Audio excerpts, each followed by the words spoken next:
যে আজিৰ পৰা প্ৰায় 13-14 বছৰ আগত প্ৰায় 2011 চনত প্ৰায় 1 বছৰ কাৰণে মোৰ পত্নী এই সময়ত এটা আন্তঃৰাষ্ট্ৰীয় NGO প্ৰজেক্টত কাম কৰি আছিল, যাৰ ফলত তাই 1 বছৰ পাকিস্তানত আছিলে আৰু তাৰপিছত তেওঁ প্ৰায় 2-2.5 বছৰ ভাৰতত থাকিল আৰু নিজৰ কামখিনি কৰিলে আৰু 2015 চনৰ পিছত তেওঁ এটা নতুন NGOত তেওঁ চাকৰি পালে আৰু যি সময়ত তেওঁ আছিলে 2011 মইতো তেওঁ 2010 চনৰ পৰা চিনি পাওঁ।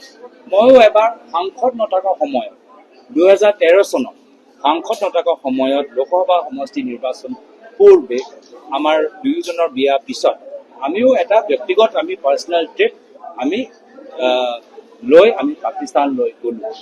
এয়া হ'ল তথ্য।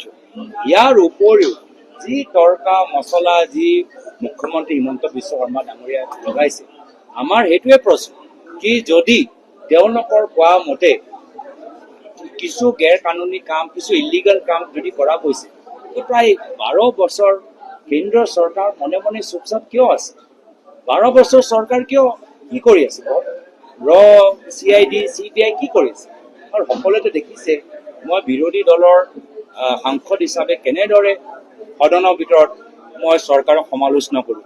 গোটেইবোৰ তথ্য চৰকাৰৰ ওচৰত আছে আৰু মই কৈছোঁ যে আমি সাংসদ হৈ যোৱাৰ পিছত আমি নিজৰ গোটেই পাছপৰ্ট ডিটেইল চব দিওঁ আৰু প্ৰত্যেক সময়ত আমি নিজৰ ইনকাম টেক্স ৰিটাৰ্ণ চব দি থাকিব লাগে। তো যদি কিবা অপৰাধ তেওঁলোকৰ কোৱা মতে মই বা মোৰ পত্নীয়ে কৰিছিল, তেতিয়া 11-12 বছৰ এখন চৰকাৰ কিয় মাত মাতে? নিৰ্বাচন আহি আছে, কিবা এটা বিষয় লাগে, আজমল ডাঙৰীয়াৰ আগৰ দৰে সেই প্ৰভাৱটো নাই, নতুন কিবা বিষয় লাগে, সেইকাৰণে তেওঁলোকে কৰিছে।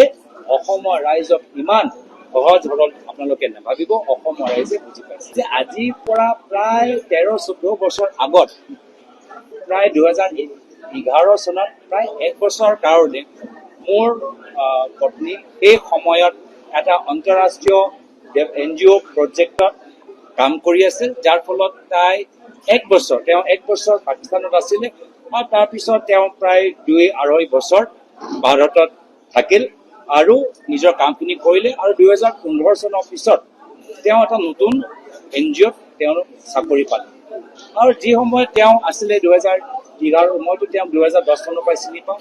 ময়ো এবাৰ সাংসদ নথকা সময়ত 2013 চনত সাংসদ নথকা সময়ত লোকসভা সমষ্টি নিৰ্বাচন পূৰ্বে আমাৰ দুয়োজনৰ বিয়া পিছত আমিও এটা ব্যক্তিগত আমি পাৰ্চনেল ট্ৰিপ আমি লৈ আমি পাকিস্তানলৈ গ'লো।